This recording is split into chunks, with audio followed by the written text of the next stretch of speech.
Hello, this is servant of Yahawah. Call, halal, AHBA, YAHAWAH, BAHA, YAHAWASHI. Double honors to the apostles of Great Millstone, and salutations to the elders and the elect out there doing the work in truth and sincerity. First off, I'm going to start off with prepare, repent. The kingdom of heaven is at hand. Okay. This lesson is going to be on revenge. Okay. This is going to be Ecclesiasticus chapter 28, starting from 1. It says, "He that revengeth shall find vengeance from the Lord, and he will surely keep his sins in remembrance. Forgive thy neighbor the hurt that he hath done unto thee. So shall thy sins also be forgiven when thou prayest. One man beareth hatred against another, and doeth he seek pardon from the Lord?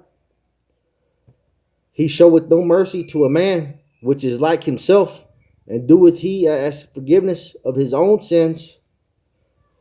If he that is but flesh nourisheth hatred, who will entreat for pardon of his sins?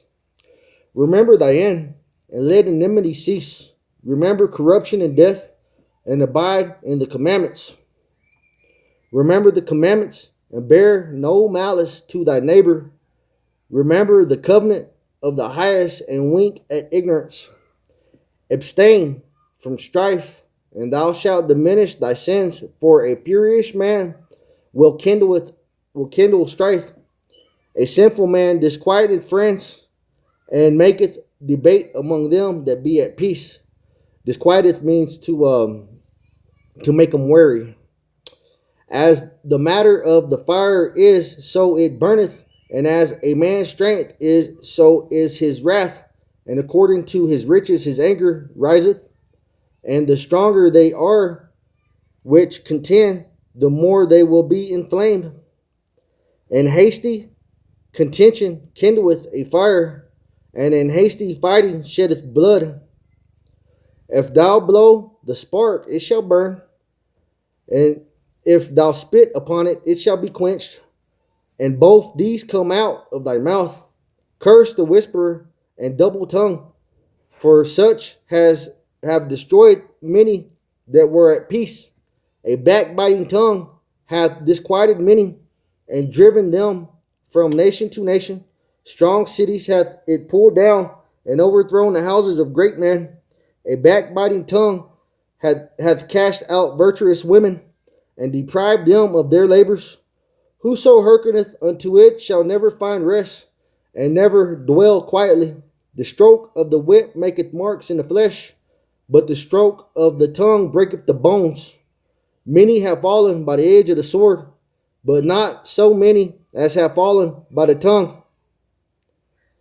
Well is he that is defended through the venom thereof, who hath not drawn the yoke thereof, nor hath been bound in her bands.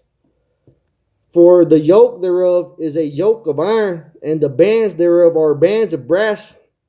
The death thereof is an evil death. The grave were better than it. It shall not have rule over them that fear Yahweh, neither shall they be burned with the flame thereof. Such as forsake the Lord shall fall into it, and it shall burn in them, and not be quenched. It shall be sit upon them as a lion, and devour them as a leopard.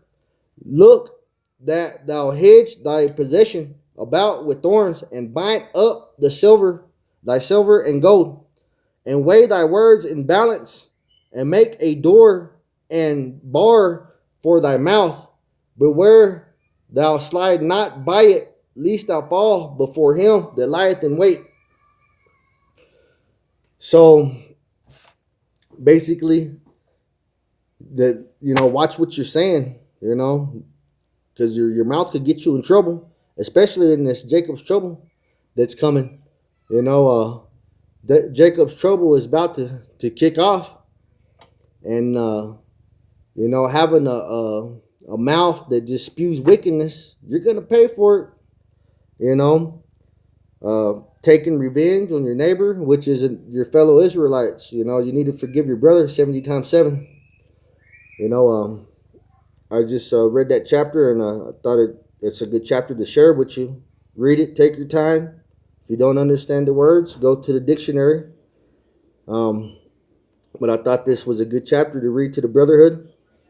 I'd like to give all praise to Yahweh, Bahashem, YAHAWASHI, and Shalom.